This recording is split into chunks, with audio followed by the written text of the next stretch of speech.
আজকে আপনাদের দেখাবো বিকাশের সাথে সোনালী ব্যাংকের লিঙ্ক কিভাবে যুক্ত করবেন।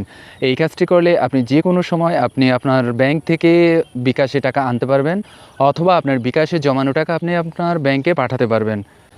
বিকাশের সাথে ব্যাংকের লিঙ্ক একবারই কিন্তু যুক্ত করতে হয়, বারবার কিন্তু এটা যুক্ত করার প্রয়োজন হয় না।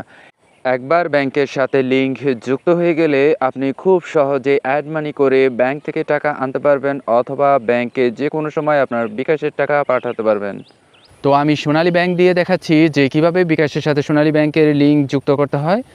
আপনারা চাইলে পরবর্তীতে বিকাশের সাথে অন্য কোনো ব্যাংকের লিঙ্কও যুক্ত করতে পারবেন, নিয়ম একই থাকবে। এই জন্য প্রথমে বিকাশ এই অ্যাপসটির উপরে টাচ করব,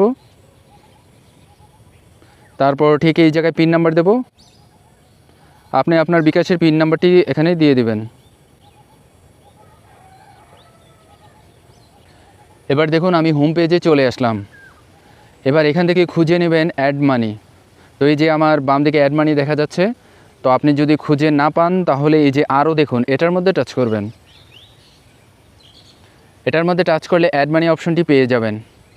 এবার অ্যাড মানি আমি এটার মধ্যে টাচ করব। এবার সবার উপরে দেখুন ব্যাংক টু বিকাশ, এটার মধ্যে টাচ করবেন। এবার ব্যাংক অ্যাকাউন্ট, এটার মধ্যে টাচ করবেন।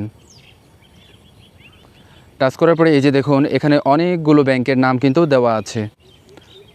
তো এখান থেকে আপনার যে ব্যাংকে অ্যাকাউন্ট আছে সেই ব্যাংকটি সিলেক্ট করে নেবেন। তো এই যে সোনালী ব্যাংক, আমি এটার মধ্যে টাচ করলাম। এই যে নিচের ডান দিকে যোগ করুন এই অপশনটা পেয়ে যাবেন, এটার মধ্যে টাচ করবেন। অ্যাকাউন্ট নাম্বার, এটার মধ্যে টাচ করব। টাচ করার পরে এখানে আমি আমার সোনালী ব্যাংকের নাম্বারটি বসিয়ে দিচ্ছি। এবার এই যে নিচে লেখা আছে এগিয়ে যান, এর ডান দিকে একটা তীর চিহ্ন দেওয়া আছে, এটার মধ্যে টাচ করবেন।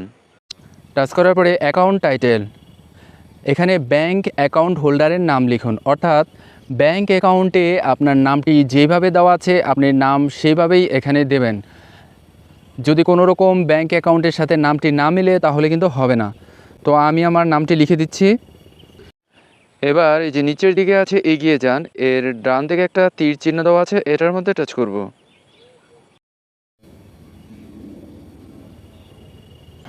দেখুন এখানে লেখা আছে ব্যাংক অ্যাকাউন্ট ইতিমধ্যে সংযুক্ত রয়েছে, অর্থাৎ আমি সোনালী ব্যাংকের সাথে বিকাশের লিঙ্কটি আমি ইতিমধ্যে যুক্ত করেছি।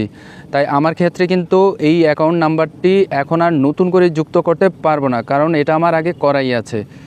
তো সোনালী ব্যাংকের সাথে বিকাশের লিঙ্ক যুক্ত করার 2 থেকে 3 দিনের মধ্যে আপনার কাছে একটি ফোন আসতে পারে, যে তারা হয়তো বলবে আপনাকে যে আপনি বিকাশের সাথে সোনালী ব্যাংকের লিঙ্ক যুক্ত করতে চান কি না। আপনি শুধু বলবেন যে যুক্ত করতে চাই, তো ফোন আসবে এমন কোনো কথা নেই। 2 থেকে 3 দিন পর এটা অটোমেটিক কাজ হয়ে যেতে পারে।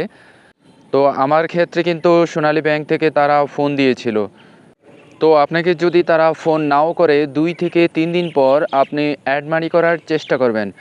যদি অ্যাড মানি হয়ে যায় তাহলে বুঝবেন আপনার সোনালী ব্যাংকের সাথে বিকাশের লিঙ্ক যুক্ত হয়ে গেছে।